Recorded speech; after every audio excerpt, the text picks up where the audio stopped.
So, dinosaurs and horror are two things that seem like an obvious recipe for success. I mean, you've got literal demon lizards of all shapes and sizes, and you're telling me this hasn't been milked into oblivion for spooks.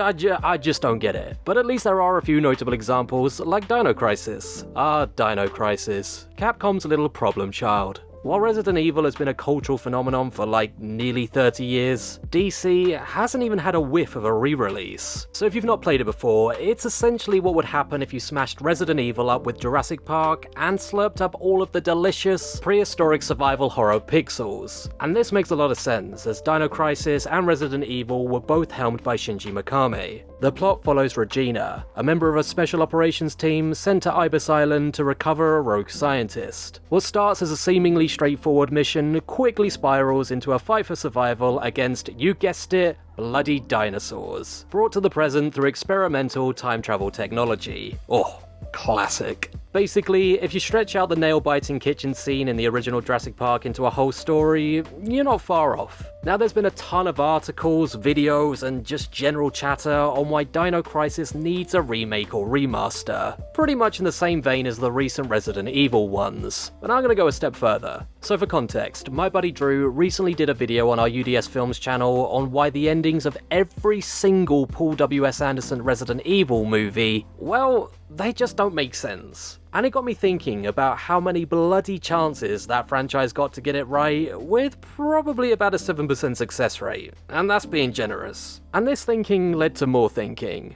Why has Resident Evil had chance after chance when Dino Crisis has barely had one crack of the whip? Okay, so I'm going to go into more detail of the plot of the game, and please, pause this video and comment if at any point you think this wouldn't make a dope-ass movie. Also, very obvious spoiler warnings, but this game came out 25 years ago, grow up.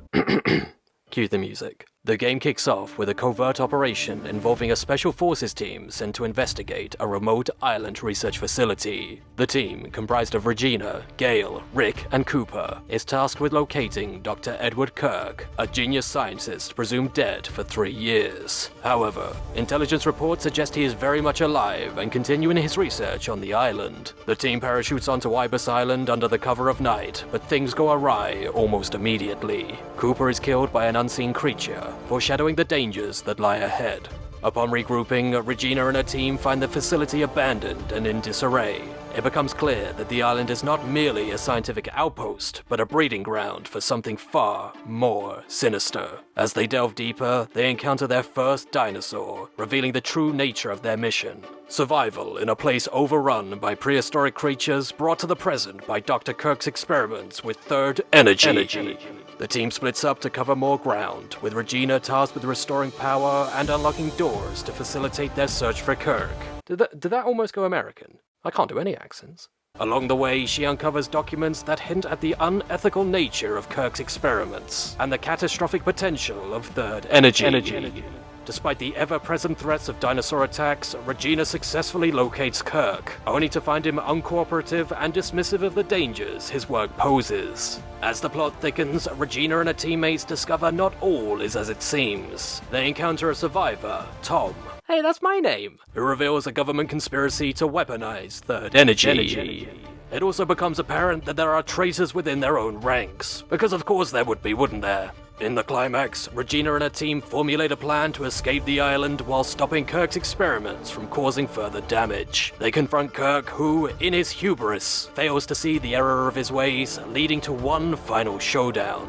Regina manages to capture Kirk, and the team heads to the extraction point, only to face one last obstacle: a bloody T-Rex. The game can conclude in multiple ways, but in the canonical ending, Regina and her team escape with Kirk in custody, leaving the island. It's later destroyed by a missile strike intended to bury the Third Energy Project in a classic act of cover-up. The end! Oh, Jesus Christ, someone give me a lozenge. Also, listening back to that, I fully admit that my commitment to the bit wasn't there 100% of the time, but anyway. Tell me that wouldn't make a great motion picture. The blend of dinosaurs and technology would make for a fresh take on the creature feature genre. If anything, it'd have more in common with Aliens than Jurassic Park. And that's like saying it'd have more in common with cookies than ice cream. Either way, you really can't go wrong.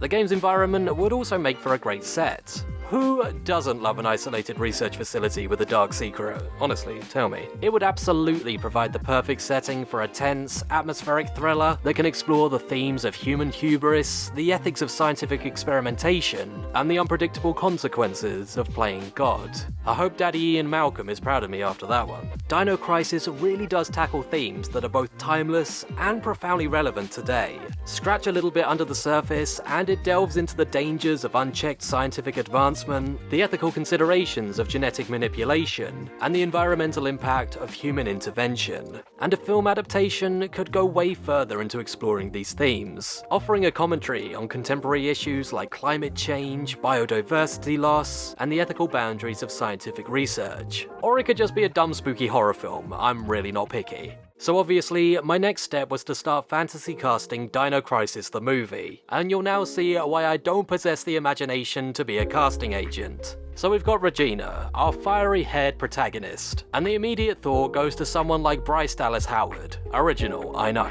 And she'd probably do a good job, but she also played one of the leads in the Jurassic World trilogy, and we're already playing a dangerous game with a title like Dino Crisis. It really does give Billy and the Clonosaurus vibes. Popular movies of all time, sir! What were you thinking? So let's give the role to Jessica Chastain, why not? Then you've got Gale, the tough-as-nails leader of the team with a mysterious past. And as this is what I want to happen and not what I think's gonna happen, I'm bringing back a young Kurt Russell, no, not that young, Back to the Future to play the perfect blend of charisma and intensity. Give it some of the quiet command of Mac or Snake Plissken, and I think we're onto a winner. And what's a good horror film without a good villain? So who can we get to play Dr. Edward Kirk, the genius behind the third energy? No, stop that, we're not doing the voice anymore. Experiment, and the reason behind the team's mission on Ibis Island. So logic would suggest someone talented enough to convey the ethical ambiguity of his actions, providing a compelling antagonist whose motives blur the line between right and wrong. Someone like Benedict Cumberbatch or Ralph Fiennes. I'm going with Bruce Campbell. Groovy. But let's be honest, the real stars of the show will be the dinosaurs. We know the technology's there to make them look almost lifelike, but with the right creative force behind the designs, they could be truly horrific. Imagine Tom Savini's take on a raptor, chomping down on some sweet giblets. Oh, have mercy. I was wondering if we should do the whole Jaws keep it out of sight cause it's scarier thing, but frankly, I want a full-blown splatterfest. As for the director, I don't know. Give it to Alex Garland, he normally does great stuff. As long as it's not Paul W.S. Anderson, I think we'll be okay. Maybe even give it to the king of the video game adaptation himself, Uwe Boll. That'd be fun. You can see why I leave the movie channel to Drew.